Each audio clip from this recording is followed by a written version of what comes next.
Gente, a Kusama está tentando avançar para cima do centro gravitacional da nuvem na projeção, que está exatamente em US$ 30. A gente está agora com uma cotação de 29,67.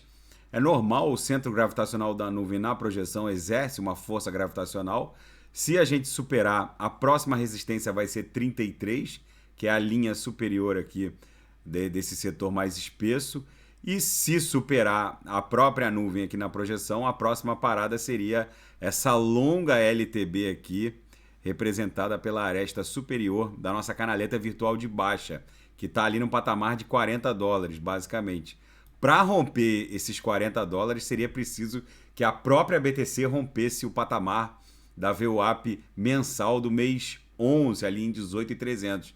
Na minha leitura, a gente vai buscar com alguma facilidade a própria nuvem e a gente deve dar uma travada aqui na altura de 40. Aqui deve formar um pullback ou eventualmente uma figura triangular de acumulação para eventualmente explodir em direção a esses cumes aqui, a esses topos que estão na memória do mercado porque impuseram essa corretiva e essa. Esses cumes na altura de US$ 70, que seria a resistência mais relevante se a gente rompesse essa longa LTB aqui, representada pela aresta superior da nossa canaleta virtual de baixa. Mas o prognóstico é positivo, as três linhas do canal de Keltner estão agressivamente apontadas para cima, a nebulosidade avermelhada está perdendo espessura na projeção, o que indica que os compradores estão retomando o controle da Kusama, uma altcoin que, na minha leitura, na próxima pernada impulsiva da BTC em direção a US$ 100.000, vai com muita facilidade ser cotada aos milhares de dólares.